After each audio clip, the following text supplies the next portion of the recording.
તડકા પણ કાળા સુલભના પડે છે. તડકા તો પડે ને ભાઈ, ગ્લોબલ વોર્મિંગ આવી ગયું ને.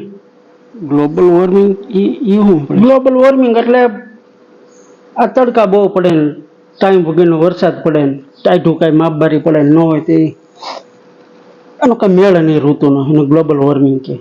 એનું કારણ શું? આ ચાઇનાવાળા. કેમ ચાઇનાવાળા? ચાઇનાવાળાએ મોટા મોટા ડેમ બનાવ્યા છે અહીંયા એના દેશમાં.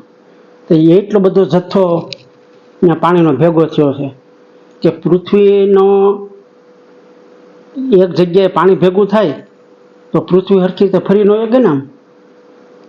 એટલે એનાથી શું થાય કે સમુદ્રની અંદર જે કાંઈ પાણી છે એમાં અમુક રિઝર્વ પાણી હોય, અમુક પાણી છે એ વાતાવરણમાં ગોળ ગોળ ફર્યા કરે, વરાળ થાય ને પછી વરસાદ રૂપે પડે ને પછી નદીઓમાં આવેલું જાય પાણી, પાછું દરિયામાં વહી જાય ને કોઈક જમીનમાં ઉતરે ને એ પાછું આપણે ખેંચીએ ને એવી રીતે ગોળ ગોળ અમુક પાણી ફર્યા કરે ને અમુક પાણી છે એ ત્યારે રિઝર્વમાં હોય.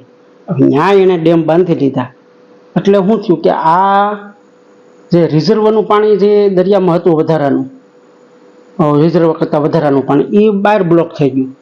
એટલે દરિયાનું જે પાણી છે ને એમાંથી વરાળ મીણી થવા, એટલે દરિયો તળિયે મીણો જવા. એના કારણે શું થયું કે કુદરત છે એ બધી વસ્તુનું બેલેન્સ કરે, એ બને ત્યાં સુધી એને બેલેન્સ વિખાવા ન દે. એટલે એ પાણીની પૂર્તિ કરવા હાટું થઈ જે તાપમાન એને વધાર્યું. એટલે શું થયું કે ઉત્તર ધ્રુવની અંદર જે બરફ જામેલા છે એ બરફ મીણા છે ઓગળવા. એ ક્યાં આવ્યું? ઉત્તર ધ્રુવ આમ મોરબીથી આગળ જાય ને ત્યાં આવે, ભસાવથી આમ ત્રાહા થોડાક વળી જાય એટલે એ સીધું ઉત્તર ધ્રુવ આવે. એવા લાગો ના રે ના, હું કોઈ દી નથી ગયો. કાળીઓ વાત કરતો હોય ઉત્તર ધ્રુવ ત્યાંથી આમ જવાય તો એ બરફ બધો મીણો છે ઓગળવાની એ નદીઓમાં આવીને એ બધો દરિયામાં જાય. કારણ કે બેલેન્સ કરવું ને, બેલેન્સમાં થાય શું કે તમે ગરિયો છે આપણો બરાબર, એ ગરિયો તમે આમ હાથમાં લઈને ફેરવો તો હરખો હાલે, પણ ગરિયાનું થોડુંક બેલેન્સ વિખાય એટલે આમાં મને થવા એટલે આપણને થાય ગદગતિયા થાય એટલે આપણે હાથ આમ થોડોક ધ્રુજી જાય. એવી રીતે આપણી જે આખી પૃથ્વી છે એ પૃથ્વી શેષ નાગ છે એના ફણા ઉપર આખી ગોળ ગોળ ફરે છે, આપણા હાથમાં જેમ ગરિયો ફરે એમ.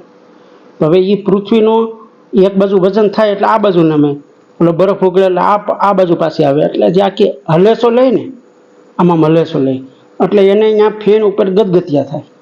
એટલે એ હલાવે તો ખરા, થોડુંક હલાવે એટલે આખી પાછી પૃથ્વી હલે. એટલે આપણે બવણીમાં દૂધ લઈને આવતા હોય મોટરસાઇકલ ઉપર તો દૂધ કેમ ઝલકાય એમ એ દરિયો આખો ઝલકાય, આમ ઝલકાય એટલે એ પાણી દરિયામાંથી બહાર આવી અને આ પૃથ્વી ઉપર આવે, જમીન ઉપર, સુનામી કહે એને. એટલે પૃથ્વી હલે એટલે ધરતીકંપ આવે, સુનામી આવે, આવું બધું થયા કરે. આને કહેવાય ગ્લોબલ વોર્મિંગ. તો કળિયુગનો અંત નજીક? ના ના, કળિયુગનો અંત ન આવે એમ તો વાર લાગે. હજી તો બહુ ઝાઝા દુઃખી થવાનું છે, પીડા બહુ સહન કરવી પડશે તો એ અંત થાય છે. કળિયુગનો તું જો ને તો 4,32,000 વર્ષનો કળિયુગ છે એની ઉંમર. એમાં હજી 5,500 વર્ષ ગયા છે, બાકીનું હજી બાકી છે.